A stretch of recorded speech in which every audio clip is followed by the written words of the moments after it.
সবাইকে স্বাগতম। আচ্ছা, চলুন একদম সরাসরি আজকের এই চমৎকার বিষয়টিতে ঢুকে যাই। আজ আমরা শায়েখ আবদুল্লাহ ওদুরোর একটি দারুণ ফ্রেমওয়ার্ক নিয়ে আলোচনা করব। এই বিশ্লেষণে আমরা দেখব আধুনিক বিশ্বে চারপাশের এত সব বিভ্রান্তির মাঝেও ট্র্যাডিশনাল ইসলামী নীতিগুলোর মাধ্যমে কিভাবে একজন মানুষ নিজেকে সত্যিকার অর্থে গড়ে তুলতে পারেন।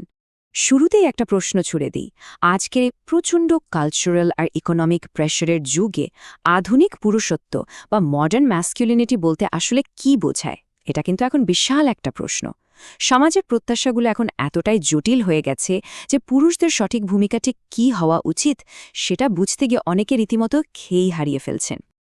এখন চারপাশে তাকালেই রেড পিল বা ম্যানোস্ফিয়ার এর মতো কিছু মুভমেন্ট চোখে পড়ে, তাই না? উৎস উপাদান অনুযায়ী এগুলো মূলত আধুনিক সমাজের নানা পরিবর্তন আর আইনি জটিলতার একটা রিয়াকশন হিসাবে তৈরি হয়েছে। কিন্তু এর বিপরীতে আমাদের আজকের ইসলামী ফ্রেমওয়ার্কটি একেবারেই আলাদা।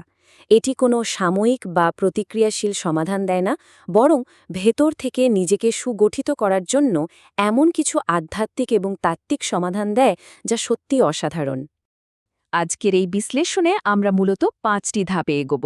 প্রথমে আধুনিক যুগের চাপ, এরপর কাওয়ামের আসল অর্থ, একাকিত্বের মাধ্যমে আত্মনিয়ন্ত্রণ, নেতৃত্ব বা লিডারশিপ এবং সবশেষে সফল দাম্পত্য জীবন। তো চলুন প্রথমেই শুরু করা যাক আধুনিক জীবনের নানামুখী চাপের কথা দিয়ে। বাস্তবতা হল এখনকার ইকোনমিক কন্ডিশন বেশ ভয়াবহ। এই যে লাগামহীন মূল্যস্ফীতি, এটা আক্ষরিক অর্থেই আমাদের সাধারণ ইনকামকে পিষে ফেলছে। এখন এমন একটা সময় এসেছে যেখানে সংসার চালাতে দুজনের আয়ের উপর নির্ভর করতে হয়। আর ঠিক এই জায়গাতেই পরিবারের মূল প্রোভাইডার হিসেবে আর্থিক যোগান দেওয়ার যে মানসিক চাপ বা অ্যাংজাইটি তৈরি হয়, সেটা অনেক সময় একজন মানুষকে ভেতর থেকে পুরোপুরি বিধ্বস্ত করে দিতে পারে। এবার চলুন দ্বিতীয় পর্বে যাই, যেখানে আমরা একটা খুব পরিচিত কিন্তু প্রায়ই ভুল বোঝা আরবি শব্দ নিয়ে কথা বলবো, কাওয়াম। এখন এখানকার যে বিষয়টা সত্যি খুব ইন্টারেস্টিং, তা হল কাওয়াম শব্দটার আসল অর্থ। ইসলামী কনসেপ্টে কাওয়াম হলেন সেই ব্যক্তি যিনি পরিবারের জন্য একটি সুশৃঙ্খল নেতৃত্ব, প্রোটেকশন আর প্রভিশনের ব্যবস্থা করেন। কালচারালি অনেকেই মনে করেন এর মানে হল পরিবারের মাস্টার বা প্রভু হওয়া, কিন্তু সত্যি বলতে ধারণাটা একদমই ভুল। এটা কোনো আধিপত্য বিস্তারের হাতিয়ার নয়, বরং একটা বিশাল দায়িত্ব। কাওয়াম মানে হল প্রোটেক্টর, প্রোভাইডার এবং পরিবারের জন্য একটা কাঠামোর রূপকার। এর মানে এই নয় যে কাউকে একজন স্বৈরাচারী শাসক বা কেবল একটা অনুভূতিহীন এটিএম মেশিন হতে হবে। আসল কর্তৃত্বের মানে হল পরিবারের জন্য এমন একটা নিরাপদ পরিবেশ তৈরি করা যেখানে স্বৈরাচারী বা রাফ আচরণের কোনো জায়গাই নেই। তৃতীয় ধাপে আমরা দেখব ভেতরে সেলফ মাস্টারি বা আত্মনিয়ন্ত্রণ নিয়ে, অর্থাৎ সলিটিউড বা একা থাকার যে একটা দারুণ শক্তি আছে সেটা নিয়ে। এখানে খালোয়া নামের একটা অসাধারণ কনসেপ্ট তুলে ধরা হয়েছে। সহজ কথায় এটা হলো গভীরভাবে একা থাকার অভ্যাস। প্রতিদিন চারপাশের হাজারো কোলাহল থেকে একটু ব্রেক নিয়ে নিজের চিন্তাভাবনাগুলো শোনা, নিজেকে জবাবদিহি করা, এটা মেন্টাল ক্ল্যারিটি বা মানসিক স্বচ্ছতার জন্য যে কতটা জরুরি তা বলে বোঝানো যাবে না। এর একটা দারুণ প্র্যাকটিক্যাল রুটিন আছে, যাকে বলা যায় পেট স্টপ। ধরুন কাজ শেষে বাসায় ফিরেছেন। ধাপ 1, গ্যারেজে গাড়িটা রাখলেন। ধাপ 2, গাড়ির এসি অন রেখেই ফোন টোন সব দূরে সরিয়ে ঠিক 10টা মিনিট চুপচাপ বসে থাকা। এরপর ধাপ 3, মাথা একদম ঠান্ডা করে পরিবারের জন্য মেন্টাল প্রেজেন্স নিয়ে ঘরে ঢোকা। ভেবে দেখুন তো, এই ছোট্ট একটা আইসোলেশন অফিসের স্ট্রেসকে ঘরের ভেতরে ঢুকতে কতটা দারুণভাবে বাধা দেয়। আর এই সলিটিউড বা একাকিত্বের একদম চূড়ান্ত রূপটাই হল সালাত বা প্রতিদিনের 5 ওয়াক্ত নামাজ। এটা আসলে প্রতিদিনের একটা ইন্টারনাল অডিট, স্রষ্টার সাথে একটা আনব্রোকেন কানেকশন।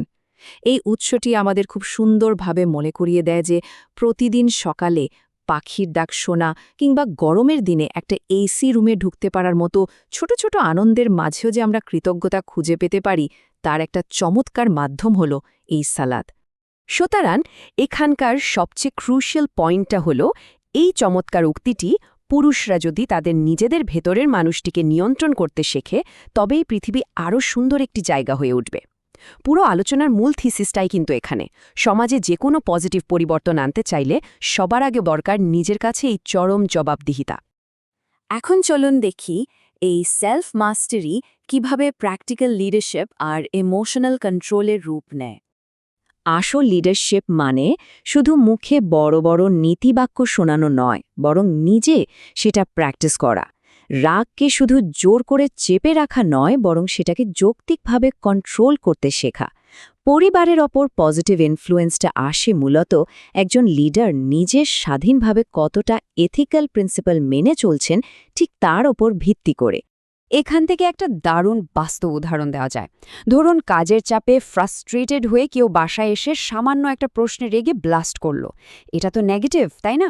কিন্তু অন্যদিকে ধরুন বিশ্বের কোনো ট্র্যাজেডি নিয়ে মনে ভীষণ কষ্ট বা রাগ কাজ করছে, সেটা যদি পরিবারের সাথে শেয়ার করা যায়, তাহলে কিন্তু পরিবারের মানুষগুলোর সাথে ট্রাস্ট আরও বাড়ে। এটা কোনো দুর্বলতা নয়, নিজের ফিলিংসগুলোকে এভাবে পজিটিভলি চ্যানেল করাটাই হলো আসল ইমোশনাল ইন্টেলিজেন্স। আমরা একদম শেষ সেকশনে চলে এসেছি, কিভাবে এই বিষয়গুলো একটা সফল পার্টনারশিপ বা দাম্পত্য জীবনে কাজে লাগে। চলুন সামনের দিকে এগিয়ে যায় আর দেখি কিভাবে এটা একটা শক্ত ভিত্তি তৈরি করে। বিয়ের আগে কিছু নন নেগোশিয়েবল বিষয় থাকে, যেমন ফাইন্যান্সিয়াল এক্সপেকটেশন কী হবে, প্রিন্যাপশাল এগ্রিমেন্ট বা দায়িত্বের ভাগাভাগি কেমন হবে। কমিটমেন্টে যাওয়ার আগে নিজেদের দৃষ্টিভঙ্গির মিল নিয়ে এই ধরনের স্পষ্ট আর বোল্ড কনভারসেশন হওয়াটা খুবই জরুরি। এই পয়েন্টটি বোঝানোর জন্য সোর্সে একজন ডাক্তারের খুব ইন্টারেস্টিং একটা ঘটনা বলা হয়েছে। তিনি সম্ভাব্য জীবনসঙ্গী নির্বাচনের সময় প্রিন্যাপচুয়াল অ্যাগ্রিমেন্টকে একটা কঠোর কম্প্যাটিবিলিটি টেস্ট হিসেবে ব্যবহার করতেন। গল্পটার মূল বার্তা হল, জীবনসঙ্গী নির্বাচনের সময় নিজের ভ্যালুজ আর অপরিবর্তনীয় শর্তগুলোর ব্যাপারে দৃঢ় থাকতে কখনো লজ্জিত বা সংকোচ বোধ করা উচিত নয়। সবশেষে একটা চিন্তার খোরাক দিয়ে আজকের এই এক্সপ্লেনার শেষ করতে চাই। যদি চূড়ান্ত লিডারশিপের শুরুটাই হয় নিজের প্রতি চরম জবাবদিহিতা দিয়ে, তবে সেই নীরব একাকিত্বের পথে আজ আমাদের সবার প্রথম পদক্ষেপটি কী হতে পারে? আশা করি আজকের আলোচনা সেলফ মাস্টারি আর দায়িত্বশীলতার জায়গাগুলোকে নতুন করে ভাবতে সাহায্য করবে। এই প্রশ্নটি মনের মধ্যে নিয়েই আজকের মতো বিদায় নিচ্ছি।